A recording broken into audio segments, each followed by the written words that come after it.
waad mahadsantahay maskariya iyo tiimka reer wadaldirba jaamacadda muqdisho waxaa la asaasay oo classku uu 22 December 1990 waa muddo hadda laga joogo 25 sano laga joogo xilligaa ayaa la asaasay طبعا way ku horeysay asaaska iyo ka fikirida sida loo firi karo jaamacad waqtigaas laakiin xilliga classka la furay imtixaanka adduunka la galay ayaa xilligaas ahayd xilligaas duruufta waddankeena ka jirtay gaar ahaan muqdisho ka jirtay waxay duruuf aad iyo aad u qalafsan intii xaalad bini aadamku ay qalafsanayeen marka duruuftaas adag dhexdooda oon nolosha iska adkay amnigu aad u adkaa isocodku aad u adkaa waxbarasho oo la sheegay aysan jirin wacyi badan oo dagaal dhaafsiisan uusan jirin teknolojiyadan aysan jirin telefoonada iskula hadleen hadda aysan jirin teknolojiyadu aysan macno weyn lahayn oo halkan aysan jirin duruuftaas adag ee qalafsan ayadoo jirto ayaa jaamacadda muqdisho la asaasay lagu asaasay waad mahadsantahay doctor adigu kole waxaad ka mid ahayd dufcaddii u horeysay jaamacadda muqdisho sida aad sheegtayna xilliyo adag iyo duruuf adag oo magaalada muqdisho ay xilliyada qaar dagaalo iyo qax marmarka qaar abaaro ayaad maaragtay ku shaqayseen hadda waxaa loo dabaaldegayay sanad guuradii 25aad ama rubuc qarni oo jaamacadda muqdisho ay jirsatay maxaa ka mid ah waxyaabaha ugu muhiimsan oo jaamacadda muqdisho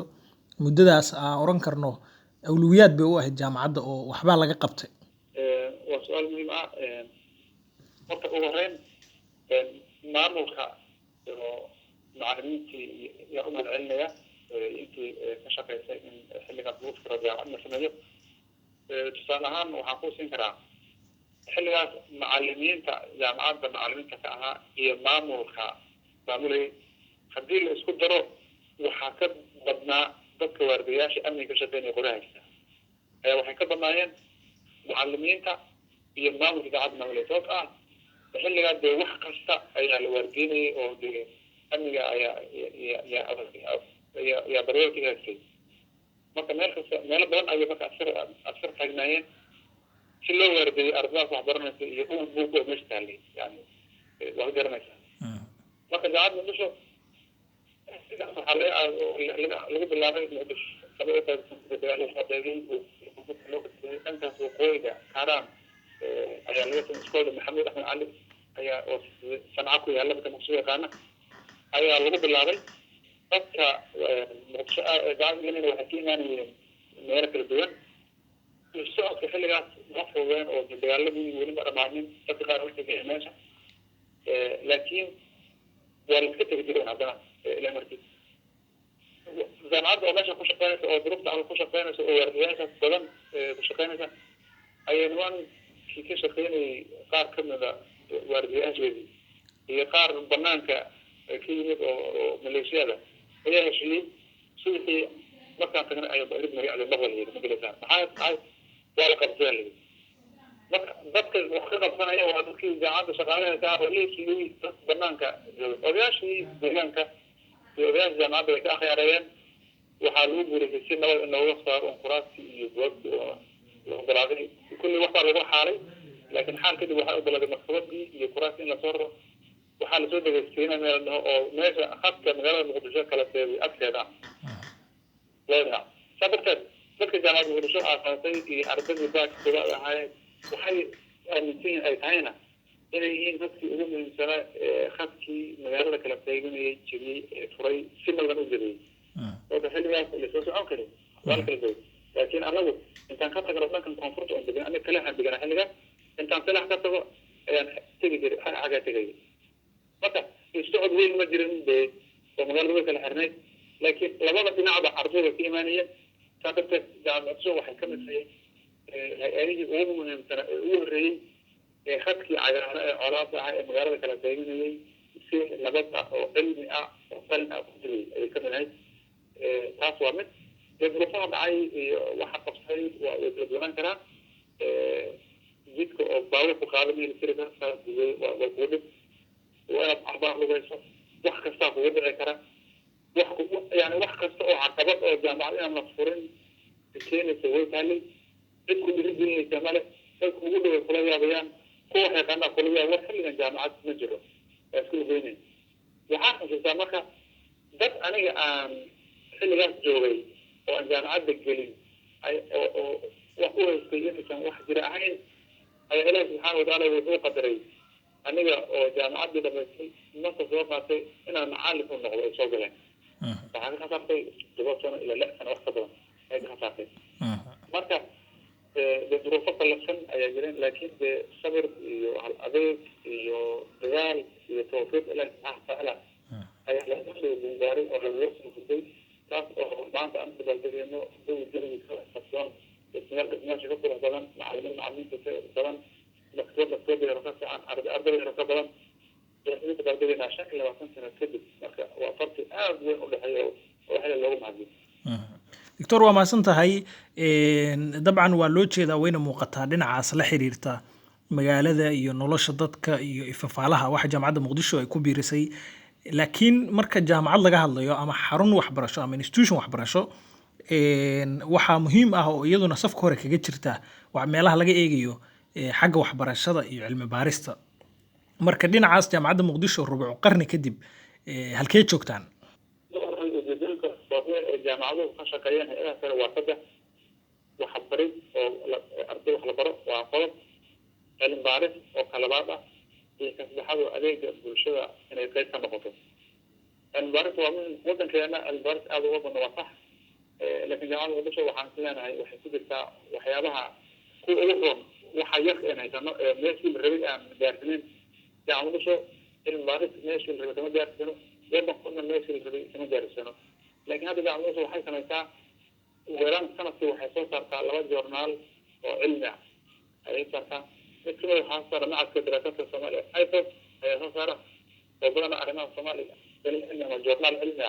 مثل لهنها وشربتي وفترياشها فتي وحن كلا صارا شاقيلها وقبل علمي marka waxaan dhihi karaa jaamacadda Muqdisho hadda weeraan qaarkood 10 sano socdaan qaarkood 6 sano socdaan mana kala duwan marka qaarkood waxaan dhacay wadankeena intii wax la bilaabo inuu wixii kala go'o laakiin alxamdulillah jaamacaddu waxay guuleysay weeraan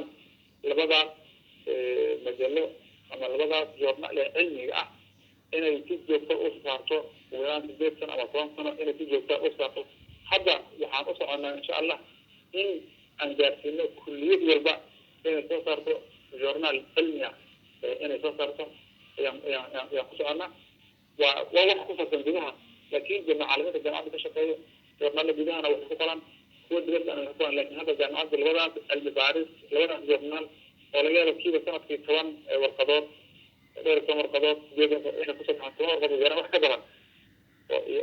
يا البارز يا قصة كثيرة ما كان يرجع عنه سنة في ثوان البارز أي قصة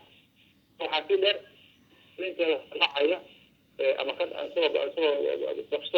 دكتورها ودلع الأساسي بروفيسور أو ودلع الفول بروفيسور أيضا وحلقة ورقابة إن يصير 5 سنة أو حلقة ويران صدح ورقابة علمية إنه ورقيت أو مجلة بحكم أو في الجامعات وكل مشاريع وفقرة حتى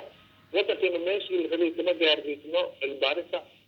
لكن جامعات Muqdisho labada shaqo labada qodob waxay kala xilliga ay jaamacadda bilowday ardayda ugu horeeyay markay ka laga bilaabay in maadaama tayo weyn ma leh laakiin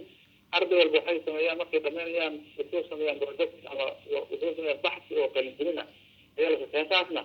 jaamacaddu xilli hore laga bilaabo baaxthi koobaad ayaa waxay amar iyo tawjiih iyo talo ku bixisay in arday kasta oo wax qoraya uu ka qoro wax ku saabsan arrimaha Soomaaliya marka kumanaan marka baxthi intii xalka tayada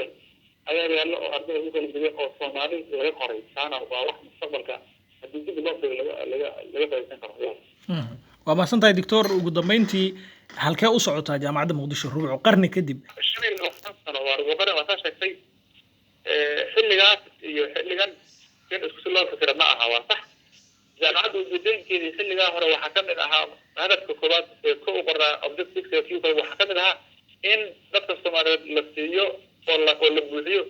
gaabka iyo madnaantaas waxbarasho ee dadka la soo baristay in la buuxiyo هذا هو اللي بيجي ولا يقول به هذا كمان هذا واحد يقول به أو يقول بدلي كل واحد له هدف بعين إن وحضر شو هيله لسيو وذكر اللي قدمه أي كنا هذا جامعة عنده وين مرجع فيشن كذي وين مرجع رسالة هذه يمشي كذي وين مرجع أهداف وين هذا وإن تعليم هيله ولا سأنكر تحليا وإن جعل لك ماذا وعمل وقت الشيء هذا أو كل علم هذا وأنا كيف نقصد جامعات وين أدرس من بعد أي أدرس جامعات وين أركو هالأمور في أرض ذي أو واحد كياني بسوق وإن أدرس وأنا جامعات ودير جهود كذا ما أنا جامعاتها جهود كل ما أودك إنه إلهي نودي في أسلوب بروفيشنال وسيده وحيمانة جامعات حوق اللي أي أمانة أودك كذا كفرناية أنا كنت ودير جهود جامعات وأنا كنت ودير جهود كان إنسان جامعاتها بيها ما حد مرة بيجا اللي أبي جامعات مستقل هاي جدي أذكر جماعة جامعات كلا أو صوماليات أو أن لا إنه أو صفر أو إنه سيوبي أي أجرا وأن مرة لا تستمع تركن أخلاق أو إسكاش كل سنة وكل هو هيجي وأن إيضنا بلو ودمبين جامعته وأنا هذا محكوم أنا هذا جامعة وحضرت أونلاين فوكسكي أي أدروف كياني على كني هذا مرة جامعته سنة كان هذا ويب اللي هو وحبيت لكن وحيرة جامعات مقدسة أو كم كلاس أو فيس كا تولي أما كنت يخلو بدأ أونلاين أو لقيه اللي كانوا تخصصات فوقنا أو دوبا أو واحد أرض تابع لقيه اللي أي جامعات مقدسة أنا هذا السنة كان لبعتني سدح لا أي اللي أنت قررنا إنسا أو بلو بسوي بالله لكن تخلو بله السنة كان أو طول بالنسبة لبنتي أي جامعات آدي في حاجة أونلاين كأنا أي آدي كا وحاس ودن إن شاء الله إلهي سبحانه وتعالى حكومة نور فوقيه وطن كان إنه فرحيه تعلمتها لبطيه ma ogtahay macmil in akoonka Sayfin akoon oo kamid ah akoomada Salaam Bank aad dhigan karto lacagaha adigoo jooga gurigaaga goobtaada shaqada iyo meel kastaba waxaadna ku dhigan kartaa adigoo maraya habkan fudud fadlan garaac xidig 886 xidig akoonkaaga bangiga xidig lacagta afar gees Sayfin akoon waa koonto dhigaal ah oo macmiilku ku keedsan karo lacagihiisa si fudud waxaadna kala bixi kartaa adigoo taga xarumaha bangiga oo kaliya ku keedso lacagahaaga koontada dhigaal ee bangiga Salaam